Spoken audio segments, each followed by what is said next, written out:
औज़ुबिल्लाहि मिनश्शैतानिर्रजीम बिस्मिल्लाहिर्रहमानिर्रहीम अल्हम्दुलिल्लाहिल्लज़ी जअलना मिनल मुतमस्सिकीन बिविलायति अली इब्न अबी तालिब अल्लाहुम्मा सल्लि अला मुहम्मदिन व आलि मुहम्मद बिस्मिल्लाहिर्रहमानिर्रहीम रब्बि इश्रह ली सदरी व यस्सिर ली अमरी वहलुल उक़दतम मिन लिसानी यफ़क़हू क़ौली।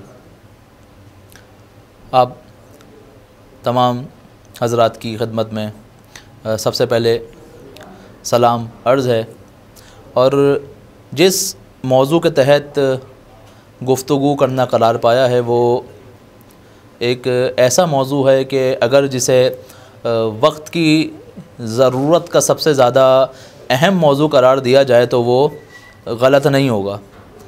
और वो मौजू ऐसा मौजू कि जिसके बारे में आज हर वालिदैन परेशान, हर वालिदैन के मुख्तलिफ़ सवालात हमें दुनिया भर से मौसूल होते हैं। वो मौजू है औलाद की तरबियत का। देखिए, औलाद की तरबियत में सबसे पहला उन्सुर, सबसे पहला पार्ट जो बहुत ज़्यादा इम्पॉर्टेंट है कि जहाँ से तरबियत का इंतखाब होता है, जहाँ से तरबियत का आगाज़ होता है, वो है जिस रहम में उस बच्चे ने पलना है, जिस रहम में उस बच्चे को वजूद में आना है, उस रहम का इंतखाब। यानी एक ऐसी ख़ातून का इंतखाब कि जिसके वजूद से एक और वजूद खुदावंद मुताल इस दुनिया को देता है और फिर वो वजूद आगे बढ़कर दर हकीकत इमाम की राह पर चल सके। ये कब और कैसे मुमकिन है कि जब पैगम्बर अकरम सल्लल्लाहु अलैहि वसल्लम से सवाल किया गया कि या रसूल अल्लाह, अपनी औलाद की तरबियत का आगाज़ हम कब से करें, तो रसूल जवाब देते हैं कि उसके पैदा होने से पहले। यानी क्या रसूल खुदा, कब करें? यानी फरमाते हैं कि अपनी तरबियत करना शुरू करो, तुम देखोगे तुम्हारी औलाद की तरबियत हो जाएगी। और उसके लिए सबसे अहम क्या है? एक ऐसी ख़ातून का इंतखाब कि जो आने वाली नस्लों की तरबियत कर सके।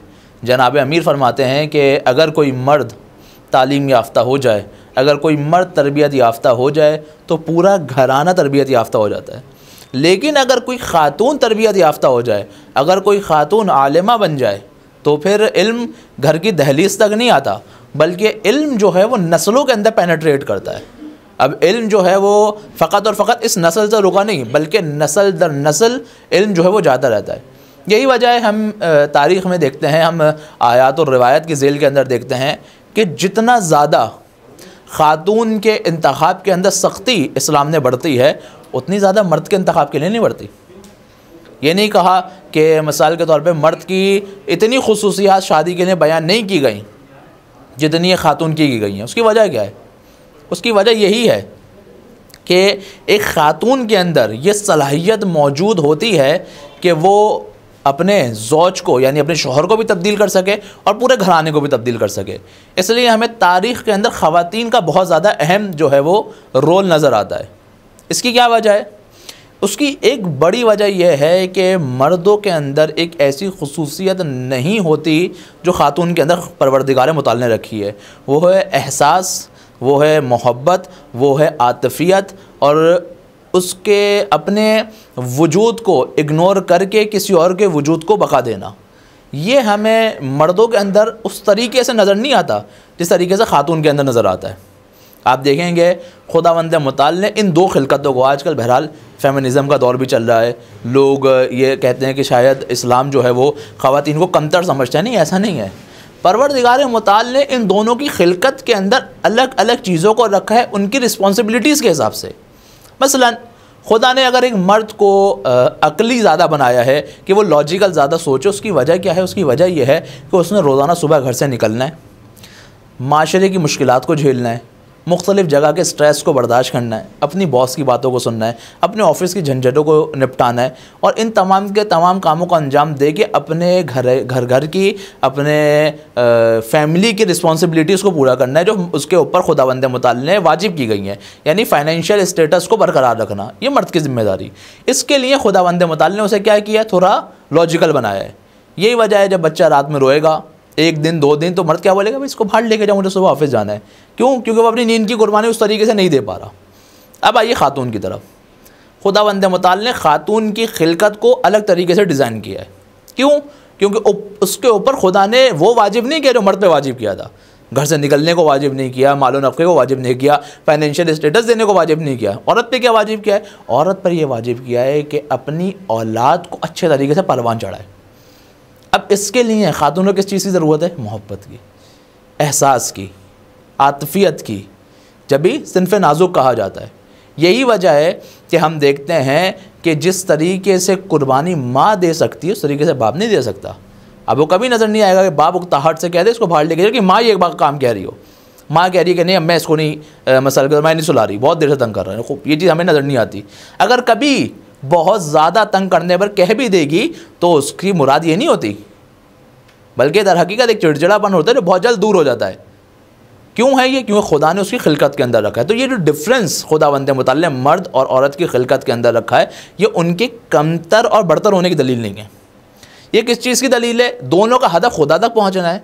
खुदा ने दोनों के रास्ते अलग बयान किए कि तुम मालो नफ़ा दे के मुझ तक पहुँचोगे, औरत से कहा तुम बच्चों की तरबियत करके मुझ तक पहुँचोगी, लेकिन पहुँचना खुदा तक ही है। दोनों को वैल्यूज़ के अंदर दोनों में कोई डिफरेंस नहीं है, कदर और मंजिलत के अंदर दोनों के अंदर कोई डिफरेंस नहीं है, आला मनाजिल तक पहुंचने में दोनों के अंदर कोई डिफरेंस नहीं है, इलाही रास्ते में आगे बढ़ने में दोनों के अंदर कोई भी डिफरेंस पाया नहीं जाता। कोई डिफरेंस नहीं। डिफरेंस कहाँ पर है? डिफरेंस उनके खिलकत के अंदर की है, क्योंकि रिस्पॉन्सिबिलिटीज़ के अंदर डिफरेंस है। अगर रिस्पॉन्सिबिलिटी अलग है तो जाहिर सी बात है खुसूसियात भी अलग होनी चाहिए। यही वजह मर्दों की अलग खुसूसियत, ख़वातीन की अलग खुसूसियत। अब ये ख़वातीन की अलग खुसूसियत है तो ऐसी खातून का इंतखाब करना, अगर चाहते हो अपनी औलाद को, अगर ये समझते हो कि अपनी औलाद को इमाम का सिपाही बनाना है, इमाम के उस गुरोह के अंदर शामिल करना है, तो दर हकीकत हमारे असल हदफ है, हमारी खिलकत का हदफ है, तो उसके लिए फिर ऐसी खातून का इंतखाब करना पड़ेगा कि जो ख़ुद इस इमाम के रास्ते पर चलने वाली हो। ऐसा नहीं हो सकता कि अगर ख़ातून मादी फ़िक्र रखने वाली हो तो वह अपनी औलाद को वो एहसास और मोहब्बत के ज़रिए से इमाम के रास्ते पर लेकर जाएगी। नहीं, ये मुमकिन नहीं है। अगर ख़ातून बाहिजाब ना हो तो वह अपनी बेटी को हिजाब नहीं करवा सकती। अगर ख़ातून पढ़ी लिखी ना हो तो अपनी औलाद को उस तरीके से नहीं पढ़ा सकती। अगर ख़ातून बाकिरदार ना हो तो अपनी औलाद को बाकिरदार नहीं बना सकती, क्योंकि इंसान के पास जो होता है वही आगे ट्रांसफ़र करता है। तो ऐसी ख़ातून का इंतखाब जो औलाद के अंदर दर हकीकत उन तमाम की तमाम खुसूसियात को ला सके जो दर हकीकत इमाम ज़माना के एक सिपाही के अंदर होनी चाहिए। और अगर ये सिफ़ात हम चाहते हैं कि किसी शख्सियत के अंदर आए, हम चाहते हैं हमारी औलाद के अंदर आए, हम चाहते हैं हमारी नस्लों के अंदर आए, तो बस हमें ऐसी खातून का इंतखाब करना पड़ेगा कि जिसके वजूद के अंदर ये खुसूसियात मौजूद हों। और जितनी ज़्यादा खुसूसियात उसके अंदर मौजूद होंगी उतनी ही ज़्यादा हम देखेंगे कि अगली नस्ल के अंदर जो है वो जा रही है। तो सबसे पहला मरहला औलाद की तरबियत का क्या है कि इंसान ऐसी ज़ौजा का इंतखाब करे। अगर ख़ातून है तो ऐसे ज़ौज का, और अगर मर्द है तो ऐसी ज़ौजा का इंतखाब करे कि वो जिसके अपने वजूद के अंदर ये खुसूसियात पोशीदा हों। अब मेरी बातों से तासुर ना जाए कि फ़कत और फ़कत औरत का किरदार होता है, मर्द का कोई किरदार नहीं है। नहीं, ऐसा नहीं है। हमारे पास रिवायत मौजूद है कि अगर कोई देखना चाहता है कि मर्द के अंदर कौन कौन सी खुसूसियात पोशीदा थी जो आया नहीं हो सकी, वो उसकी औलाद को देखे। क्योंकि औलाद दर हकीकत मर्द अगर एक कोई फ़िक्रा है तो उस फ़िक्रे की तफसीर उसकी औलाद है। अगर कोई खुसूसियत हमें औलाद के अंदर नज़र आ रही होती है, उसकी वजह यह है कि उसकी जो पुश्त है, उसकी जो रूट्स हैं, वो उसके वालिद के अंदर मौजूद हैं। तो बस अगर ख़ातून है तो ज़ौज का इंतखाब, शौहर का इंतखाब, और अगर मर्द है तो ऐसी ख़ातून का। लेकिन ज़्यादा ज़िम्मेदारी इस खातून के ऊपर है। क्यों? क्योंकि खुदा ने इसको ऐसी खुसूसियत दी है। हम देखते हैं जनाब सैयदा सलामुल्लाह अलैहा और मौला कायनात की ज़िंदगी के अंदर कि रसूल खुदा फरमाते हैं कि या अली, अगर फ़ातिमा ना होती तुम्हारा कोई कुफ़ नहीं होता। कुफ़ यानी क्या? कुफ़ यानी एक कंप्लीट आपका पार्टनर जो आपके साथ सेटल हो सके, एक ऐसा कंप्लीट पार्टनर कि जो आपके साथ ऐसी ज़िंदगी गुजार सके जो आपकी और उसकी खुसूसियात मिलकर एक ऐसी नस्ल को वजूद में लेकर आए जैसा कोई सानी मौजूद ना हो। जब भी तो हम देखते हैं कि जब जनाब अमीर और बीबी खातून जन्नत जैसी कोई खातून मौजूद होती है, जब भी हसनैन करीमैन जैसी औलाद वजूद में आती है। और ये सिर्फ उस दौर की बात नहीं है बल्कि आज के दौर के अंदर भी। मिसाल के तौर पर आयतुल्लाह शहीद बहिश्ती, उनकी सवाने हयात के अंदर हमें मिलता है कि उनकी वालदा उन्हें उस वक्त तक दूध नहीं पिलाती थी जब तक वो कुरान की तिलावत ना कर रही हों। और फिर ये जब रवाल उन्होंने शुरू किया तो इस मरहले तक कहाँ पहुँचा कि शहीद बहिश्ती ख़ुद दूध नहीं पीते थे जब तक उनकी वालदा कुरान की तिलावत नहीं करती थी। ये क्या है? ये ख़ातून का औलाद के अंदर उन मारिफ़ इलाही को उस उम्र के अंदर मुंतकिल करना जो सबसे ज़्यादा हसास उम्र होती है। तो बस ख़ुलासा ये हुआ हमारी आज की गुफ्तगू का कि अगर कोई शख्स चाहता है कि औलाद की तरबियत करे तो उसका पहला मरहला ये है कि ऐसे ज़ौज का इंतखाब, ऐसे पार्टनर का इंतखाब अंजाम दिया जाए कि जिसके अंदर वो खुसूसियात मौजूद हों कि जो एक इमाम के सिपाही के अंदर होनी चाहिए। परवरदिगार मुताल की बारगाह में दुआ गो हैं खुदावंद मुताल हमें इमाम के रास्ते पर चलने की तौफ़ीक़ अता फ़रमाए और हमें ऐसे अफराद का इंतखाब करने की तौफ़ीक़ अता फ़रमाए कि जिनका दिल विलायत अहले बैत से मुनव्वर हो। अस्सलामु अलैकुम व रहमतुल्लाह।